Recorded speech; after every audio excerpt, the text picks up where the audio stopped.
fellow travelers, I'm sure you enjoyed what you just have watched, and I'm sure you are so excited to visit Kalanggaman Island in the Philippines. I actually considered Kalanggaman Island as the most beautiful island sandbar in the world.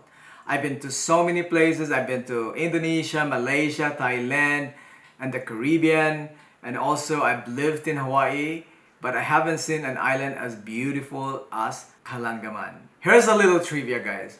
Kalanggaman name is actually from the local word langgam, bird in English.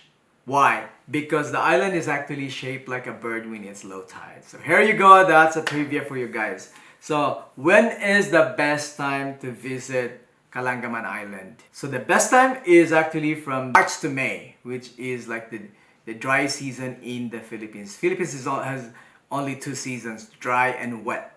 And you have to avoid the months of June to October, which is rainy, and also there's gonna be a lot of typhoons. So Philippines is very prone to typhoons. Let's talk about the time when I took the drone footages in my video clips. We actually went there in the month of April, which was one of the best months to go there. It was really beautiful because it was sunny, there was no rain. You have to be there really early during low tide, because when it's high tide, you won't be able to see that stretch of sandbar. If you want, you can also stay overnight in the island.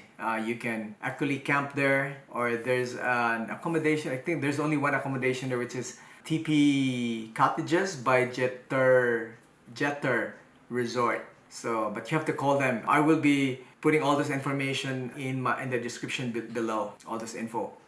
How to get to Kalanggaman Island. Kalanggaman Island is actually off the town of Palumpon in Leyte, which is in the Visayan region, or the central part of the country of the Philippines. By the way, Palumpon doesn't have an airport, so you have to fly to the nearest airport, which is Ormoc and Tacloban. So if you're coming from Manila, flying time to Ormoc or to Tacloban is about an hour and a half. And then from Ormoc, you have to do a road trip going to Palumpon, which is an hour and 11 minutes. And then from Tacloban, it's about 2 hours and 37 minutes by road going to Palumpon. And then in Palumpon, you have to go to the tourist office to pay a fee before you can get onto the boat. From the boat, you get on the boat in Palumpon to Kalanggaman Island, which will take about an hour and an hour and a half to the island. You can actually rent the boat, the whole boat by yourself. Or if you're in a large group, you can just rent the whole boat, which is, for me, the best thing to do.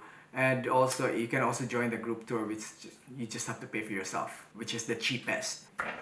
If you're also coming from Cebu, you can take a boat going to Ormoc, which will take about 5 hours. Or you can fly from Cebu to Tacloban, which is, I think, 45 minutes, 30 minutes, 45 minutes. And then from Tacloban, you do a road trip, which is 2 hours and 37 minutes going to Palumpon. If you are in Cebu and you happen to be or you're going to Malapascua, which is one of the best diving sites in the Philippines, you can also take a boat from Malapascua going to Kalanggaman, and then when you're in Kalanggaman, you pay the entrance fee. And I will be putting all the information that you need on how to get to Kalanggaman Island on the description below. And then if you have any questions, just make a comments below and I will answer them as fast as I can. So I hope you enjoyed this video, and I hope you get all the information that you need to be able to visit the most beautiful island sandbar in the world. Bye for now. Happy travel.